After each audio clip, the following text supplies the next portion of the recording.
জানিয়ে দিব আমাদের হাতে থাকা সর্বশেষ বাংলাদেশের আলোচিত সমালোচিত গুরুত্বপূর্ণ সংবাদের শিরোনাম। শুরুতেই জানিয়ে দিচ্ছি, মিথ্যা দিয়ে যে অভিনয় করতে পারে এবং অভিনয়ের সেরা পুরস্কার দিলে তাকেই দিতে হবে, সেই বাংলাদেশের প্রাক্তন প্রধানমন্ত্রী শেখ হাসিনা ও তার ভাগ্নি টিউলিপকে দেশে আনার প্রক্রিয়া শুরু।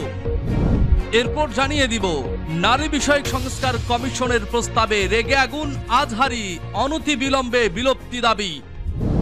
এবং জানিয়ে দিব, জবাবদিহিতা না থাকলে ইসিতে ফেরেশতা বসিয়ে দিলেও ভালো নির্বাচন হবে না, ইসির সঙ্গে বিপ্লবী ওয়ার্কার্স পার্টির বৈঠক। এবং জানিয়ে দিব, অনশনের তৃতীয় দিনে দুর্বল হয়ে পড়েছেন কুয়েটের ২৭ ছাত্র, আজই আসছে ইউজিসির ৩ সদস্যদের দল, খুলনায় ২ ব্লকেট। এবং জানিয়ে দেব, থানায় ঘুরে বেড়ান আসামি, পুলিশ বলছে জানি না। সর্বশেষ জানিয়ে দিব, ৩ মে সমাবেশ সফল করতে হেফাজতের ৪ দফা কর্মসূচি। শুনছিলেন সংবাদ শিরোনাম, এখন বিস্তারিত। তবে তার আগে অনুরোধ থাকবে ভিডিওটিতে একটি লাইক এবং কমেন্টস করে জানিয়ে দিন আজকের এই ভিডিও সম্পর্কে আপনার মূল্যবান মতামত। আলহামদুলিল্লাহ, শেখ হাসিনা ও টিউলিপকে দেশে আনার প্রক্রিয়া শুরু। সাবেক বাংলাদেশের প্রধানমন্ত্রী ক্ষমতাচ্যুত শেখ হাসিনা ও টিউলিপকে অর্থাৎ তার ভাগ্নি টিউলিপ সিদ্দিককে দেশে ফিরিয়ে আনার কার্যক্রম শুরু হয়েছে বলে জানিয়েছেন দুর্নীতি দমন কমিশনের কমিশনার ব্রিগেডিয়ার জেনারেল অবসরপ্রাপ্ত হাফিজ আহসান ফরিদ। মঙ্গলবার রাজধানীর সেগুনবাগিচায় দুদক কার্যালয়ে সাংবাদিকদের তিনি এ তথ্য জানান। হাফিজ আহসান ফরিদ বলেন, আমরা কাজ শুরু করেছি, তাদের ফিরিয়ে আনার জন্য দুদক প্রক্রিয়া শুরু করেছে।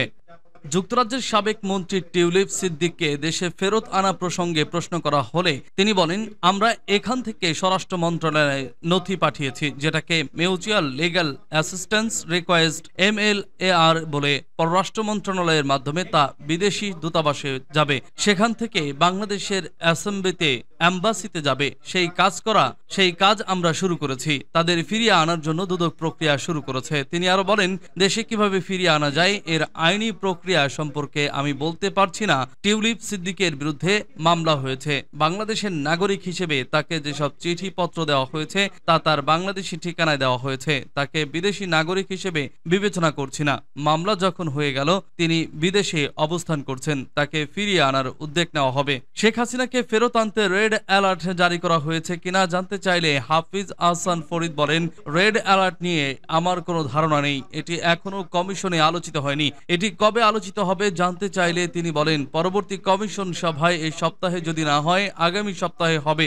শেখ হাসিনাকে ফেরত আনতে কি ধরনের উদ্যোগ নেওয়া হয়েছে জানতে চাইলে তিনি আরো বলেন, এর মধ্যে বাংলাদেশ সরকারের পক্ষ থেকে জানানো হয়েছে তাকে ফেরত পাঠানোর জন্য বিভিন্ন আন্তর্জাতিক দুর্নীতি দমন সংস্থার সঙ্গে আমাদের চুক্তি পর্যায়ে রয়েছে। চুক্তি হয়ে গেলে আমরা তাদের কাছ থেকে সাহায্য পাব। উল্লেখ্য, গত বছরের 5ই আগস্ট ছাত্র জনতার গণ অভ্যুত্থানের মুখে ভারতে পালিয়ে যান সাবেক প্রধানমন্ত্রী শেখ হাসিনা। অন্তর্বর্তীকালীন সরকার দায়িত্ব নেওয়ার পর শেখ হাসিনা ও তার পরিবারের সদস্যদের বিরুদ্ধে হত্যা, গুম, দুর্নীতি, জালিয়াতি ও ক্ষমতার অপব্যবহারের অভিযোগে একাধিক মামলা দায়ের করা হয়। ক্ষমতার অপব্যবহার ও জালিয়াতি করে রাজুকের আবাসন প্রকল্পে 10 কাঠা করে 60 কাঠার প্লট বরাদ্দ নেওয়ার অভিযোগে শেখ হাসিনা ও তার পরিবারের সদস্য সহ 23 জনের বিরুদ্ধে 6টি মামলা করা হয়।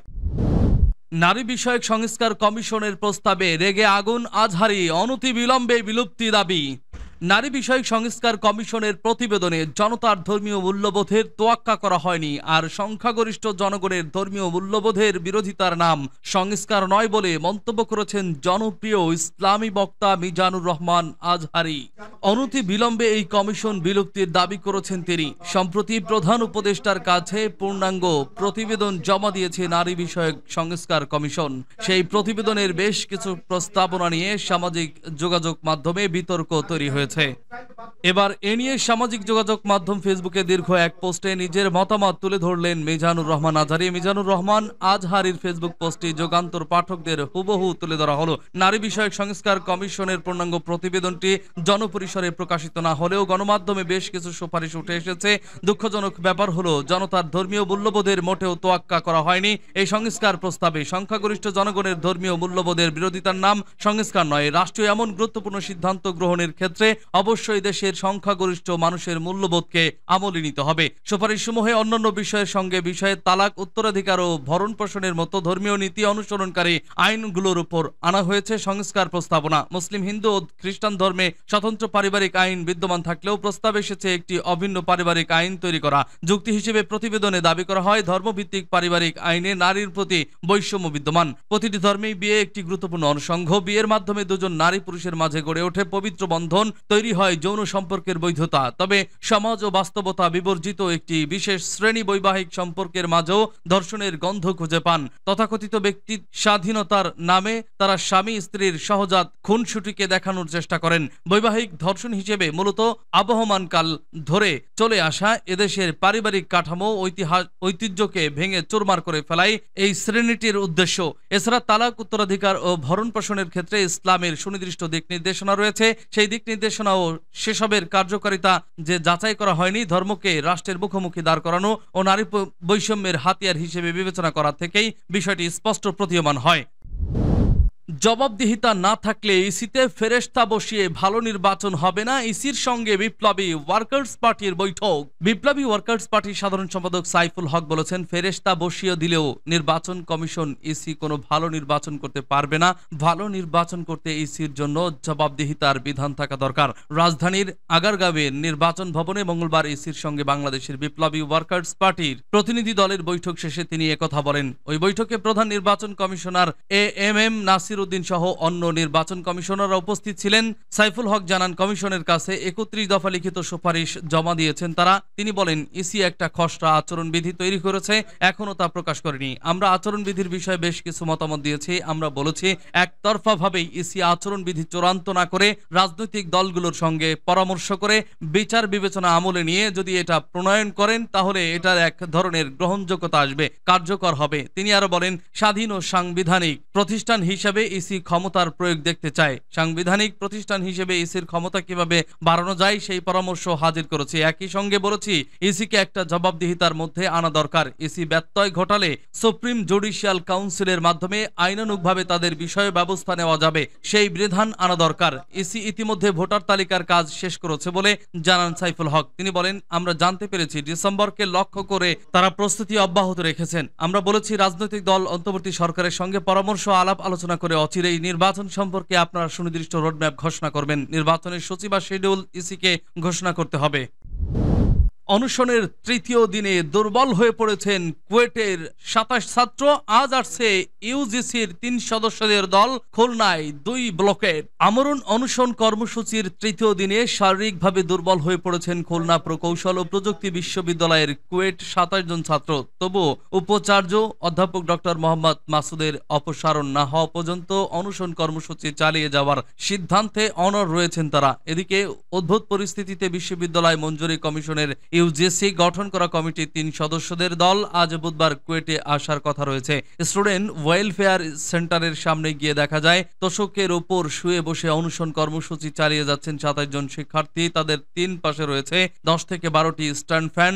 এছাড়া কুয়েটের কিছু সংখ্যক শিক্ষার্থী অনশন স্থলের পাশে চেয়ারে বসে আছেন। সেন্টারের সামনে প্রস্তুত রাখা হয়েছে 4টি অ্যাম্বুলেন্স। পাশের কক্ষে অবস্থান করছে কুয়েটের মেডিকেল টিমের সদস্যরা। শিক্ষার্থীরা জানান, উপাচার্যের অপসারণের দাবিতে গত সোমবার বিকাল 4টা থেকে 32 জন ছাত্র আমরণ অনশন শুরু করেন। সোমবার রাতে অসুস্থ হয়ে পড়ায় 2 জন ছাত্র বাড়িতে চলে যান এবং একজনের মা অসুস্থ হয়ে পড়ায় তিনিও বাড়িতে যান। মঙ্গলবার দুপুরে অসুস্থ হয়ে পড়া শিক্ষার্থী সাদিক সিদ্দিক ফারিব বেসরকারি সিটি মেডিকেল কলেজ হাসপাতালে ও আজিজুল হক সিয়াম কুয়েটের মেডিকেল সেন্টারে চিকিৎসাধীন রয়েছে। তাদের শারীরিক অবস্থা সংখ্যামুক্ত বলে জানা গেছে। তারা বলেন, 3 দিন ধরে তারা অনশন করলেও সরকারের উচ্চ পর্যায়ের কেউ এখনো কুয়েটে আসেনি। উপাচার্যকেও অপসারণ করা হয়নি, আবার উপাচার্য নিজেও পদত্যাগ করেনি। শিক্ষার্থীদের জীবনের চেয়ে কি উপাচার্যের চেয়ার বড়, এমন প্রশ্ন করেন তারা। অনশনরত শিক্ষার্থী গালিব, তৌফিক, সৈকত, রাহাত ও মহিবুজ্জামান উপল বলেন, উপাচার্যকে অপসারণ না করা পর্যন্ত তারা কর্মসূচি চালিয়ে যাবেন, প্রয়োজনে জীবন দেবেন। শিক্ষার্থীরা বলেন, গত 18 ফেব্রুয়ারি শিক্ষার্থীদের ওপর ছাত্রদলের নেতাকর্মী ও বহিরাগতরা হামলা করলেও কুয়েট প্রশাসন নিরাপত্তা দিতে ব্যর্থ হয়েছে। হামলাকারীদের নাম উল্লেখ না করে অজ্ঞাত পরিচয় লোকজনের বিরুদ্ধে দায়ী সারা একটি মামলা করেছে কুয়েট প্রশাসন। হামলার ঘটনায় এখনো কেউ গ্রেপ্তার হয়নি। থানায় ঘুরে বেড়ান আসামি, পুলিশ বলছে জানি না।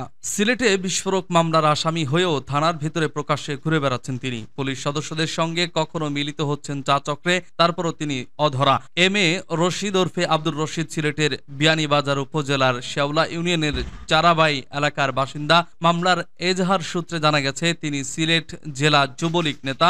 জানা গেছে 2024 সালে তিনি আগস্ট বিকেল 4:30টার দিকে সিলেট নগরীর আলিয়া মাদ্রাসা সংলগ্ন চৌহাট্টা পয়েন্ট এলাকায় আন্দোলনরত ছাত্র জনতার ওপর অস্ত্রশস্ত্র নিয়ে হামলায় চালায় আওয়ামী লীগ ও সহযোগী সংগঠনের নেতাকর্মীরা। আওয়ামী লীগের নেতাকর্মীদের সেদিনকার হামলায় আন্দোলনকারীদের অনেকেই আহত হয়েছিলেন। এই ঘটনায় বর্তমানে নগরীর জিন্দাবাজার এলাকায় বসবাসরত হবিগঞ্জের নবীগঞ্জ উপজেলার বাগাউড়া গ্রামের মোহাম্মদ শফিক মিয়ার ছেলে রাজন মিয়া বাদী হয়ে সিলেট মেট্রোপলিটন পুলিশের কোতোয়ালি মডেল থানায় বিস্ফোরক দ্রব্যাদি আইনে একটি মামলা করেন। মামলার শীর্ষ আসামিদের তালিকায় রয়েছেন সাবেক পররাষ্ট্রমন্ত্রী এ.কে.এম. আব্দুল মোমেন, সাবেক আইনমন্ত্রী আনিসুল হক, সিলেট সিটি কর্পোরেশনের সাবেক মেয়র মোহাম্মদ আনোরুজ্জামান, সিলেট মহানগর আওয়ামী লীগের সভাপতি মাসুক উদ্দিন, সহ সভাপতি আসাদ